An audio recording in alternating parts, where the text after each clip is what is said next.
Hey guys, welcome back to the garage. Like I said from the last episode, I'm not making a ton of progress, but I am learning a whole bunch of new things, and I would like to fill you guys in on what I've been doing. Give a man who borderline suffers from OCD a rusty 40-year-old Datsun frame to clean, and witness the madness. I've been working on this front section here, and trying some new techniques. Really the thing that's driving me the most insane and slowing me down is all of the nooks and crannies. Watch any how-to video on how to clean metal surfaces, and most of those guys use a nice flat body panel to demonstrate how easy it is. And it's really frustrating because cleaning a flat panel is a piece of cake. I can literally show you 10 different ways you can do that. What's really hard is cleaning irregular surfaces like this front section here that you really just can't get a grinder or sandpaper or even a decent metal brush into. And I know that's what the Media Blaster was for, and I don't want to beat a dead horse here, but that really hasn't been working for me all that well, mostly because it's insanely messy and noisy, and I live in a townhouse with neighbors trying to enjoy their morning coffee 30 feet away. We should get started by removing this bracket. I actually don't remember what this was for, but I'm gonna guess that it had something to do with the air conditioning system. So removing the paint clearly reveals the 4 spot welds. Removing the bottom 2 spot welds from the front of the car was pretty easy, although I didn't do a great job at it given that it's not exactly sitting on a flat surface. But if you use a center punch, then drill a small hole with a really thin drill bit, and let the spot weld cutter do its job after that, and try not to let it cut through all the way to the other piece of metal that it's attached to. I mean, I failed at that, but I didn't do too bad of a job. The 2 left-hand side spot welds were a bit more tricky because I couldn't fit the drill to drill straight, because it wouldn't fit from the front of the car. The other bracket was in the way, so I did have to drill a couple of holes from the other side, which kind of sucked because that's 2 unnecessary holes in the radiator support, but I'll try to weld it up later. So removing this bracket is satisfying, but see how there's rust behind the bracket? Do you see how seeing this could drive a man crazy? There's rust behind there, and if I hadn't removed this, I would have never gotten to it. And I know, it's short of actually building the frame from scratch in 1970s Japan, there's no possible way to get to every single rust spot, but I'll be damned if I don't try anyways.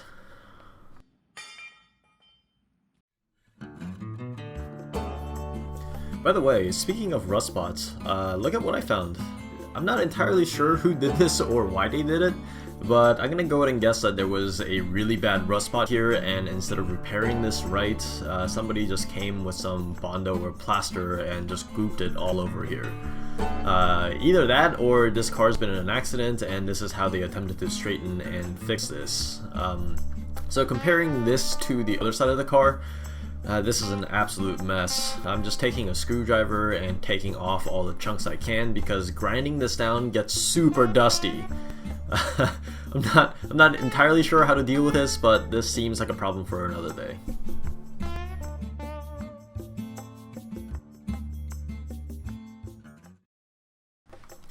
So ignoring that debacle, I'm gonna remove these wire clips that are spot welded on, and they're somewhat still functional, but the rubber and the metal are both very brittle at this point, and I'd rather just remove them to keep this as clean as possible. Maybe I can find some new ones later to weld back on, but these really have to go.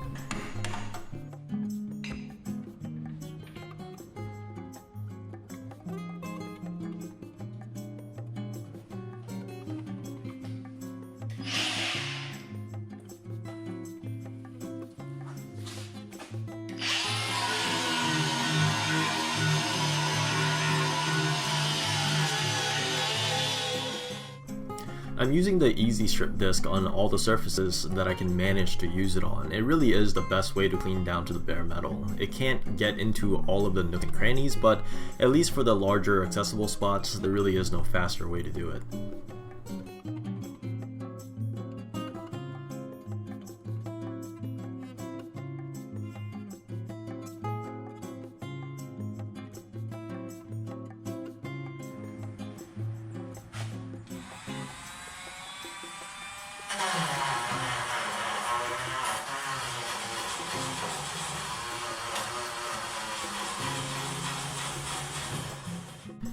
For all the spots that I can't reach with the angle grinder, I'm deciding to try the Dremel with a tiny wire wheel brush, and I did this until the battery ran out, and then I did it again.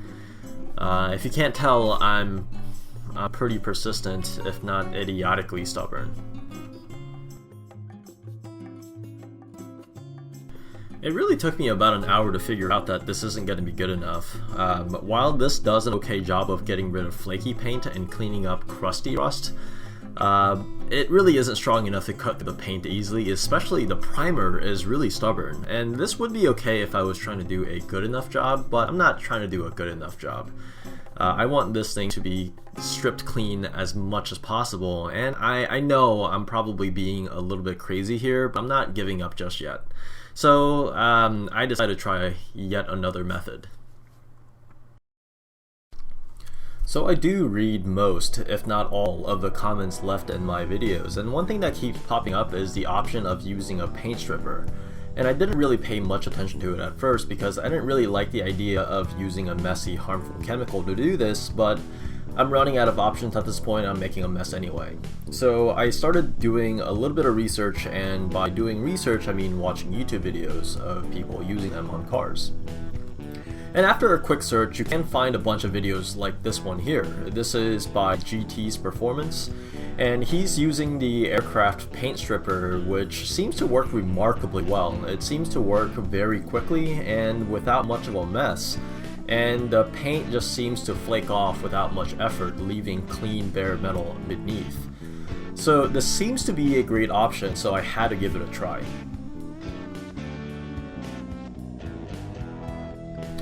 So I bought the same product and I'm testing it out. It smells horrible, but I'm using a respirator, so it wasn't too bad. I bought a glass cup and a paintbrush from a dollar store, and I'm really lathering this stuff on thick. And I'm hoping this stuff works, because this would be a huge time and shoulder saver.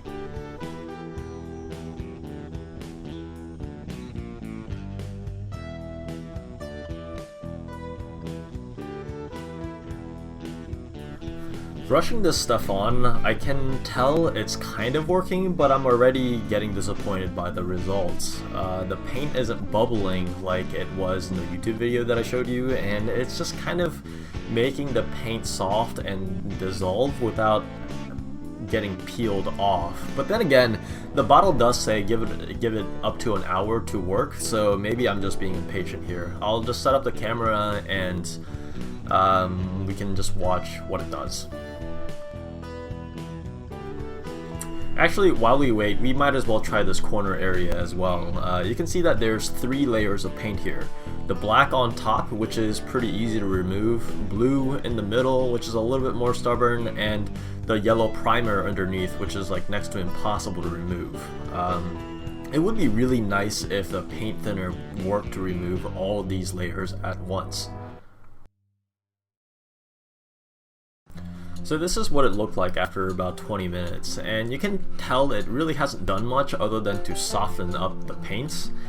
And I could take a screwdriver and scratch at least the blue layer of paint off fairly easily, but it really hasn't made it through the primer yet.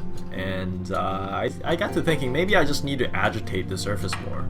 I'll clean it up and apply a fresh coat of stripper, and the bottle does say that multiple coats may be necessary, so I'm gonna take this passenger side half here, clean up the gunk with water, and reapply a fresh coat. Maybe that'll do the trick. And as a test, we'll leave the other driver side alone with a single layer untouched for an hour, and we'll see how each side does.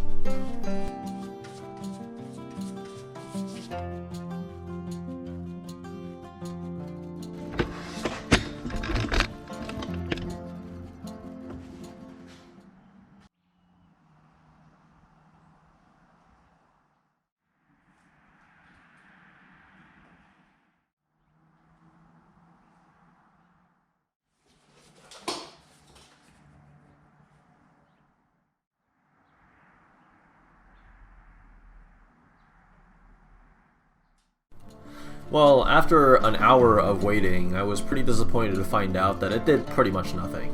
Again, the top layer of paint became kind of mushy, but it's nowhere near just flaking off. It really didn't bubble up like it did in that video, except in very isolated spots like right here. And I think this is how it's supposed to work, but it's too bad that in most spots the paint is stuck onto the metal just as well as it did before.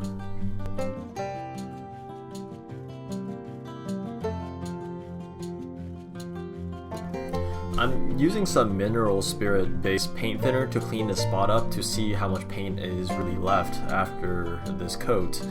And it looks obviously better than before, and it looks cleaner than before, but the primer is proving to be really pretty stubborn.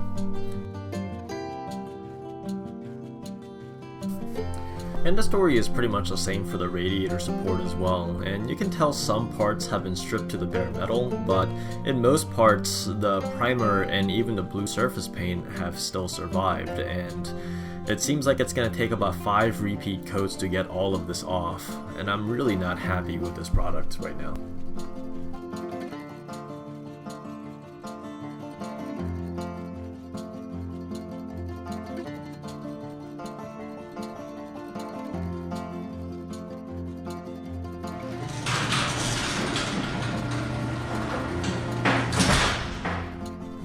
So this is what it looks like after 2 coats of the paint stripper and it's been cleaned up. Obviously not really what I wanted after 4 hours of work. And I don't want to go back inside completely defeated yet again, so I'm just going to use the angle grinder and Dremel to remove rest of the softened up paint mechanically.